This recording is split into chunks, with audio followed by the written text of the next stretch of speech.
ne jibo dayika helbestek nivîsandı bu. Ez dixwazim wê îro diyarî dayika bikim û ji we re bêjim.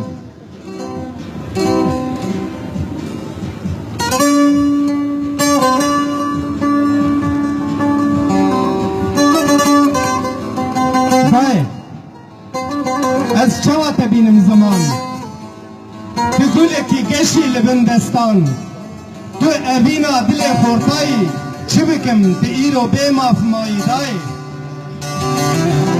Dayê, hebûna te bingeha jiyana me ye, jiyan bi hebûna te roniya me ye, îro li ser axa te malxwarî ye, lê çi bikim bedena te şikestiye dayê. Dayê, ez kurê te me, ez keça te me, ez pelim ji dara jiyanê ji bedena te me, ez gulle me ji devê tivinga te me, ez wek şêr û pilinga şervanê te me dayê.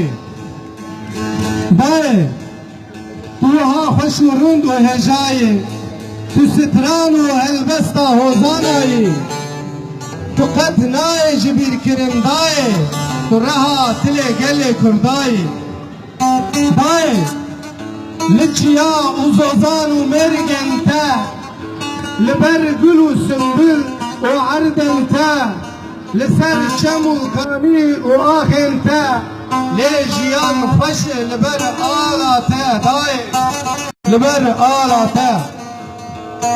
Dayê, hewar û gaziya te bilind tê, zulm û koteka li ser te bişewat tê, xwîna ji rihên te wek kaniya tê, lê xwînxwar naçî ji ser axa te dayê.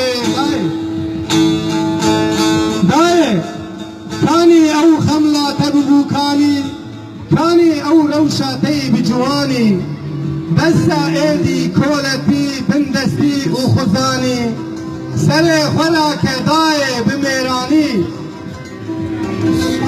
Dijmin û neyar xwîna te dimijin, te dikin kebir kûç û ji welat davêjin, tev li keç xort mêr û jin, nahêlin û serbixwe û azad bijin dayê.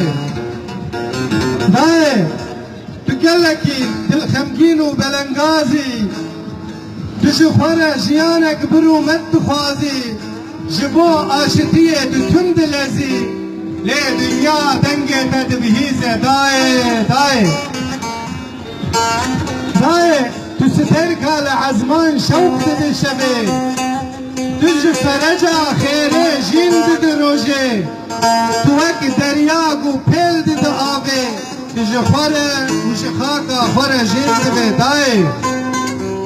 Dayê, tu sorgula şefaqa me ye, dayê, tu şev û roja me ye, dayê, next û qelenê te ji xwîna me ye, dayika min, welatê min, Kurdistana min,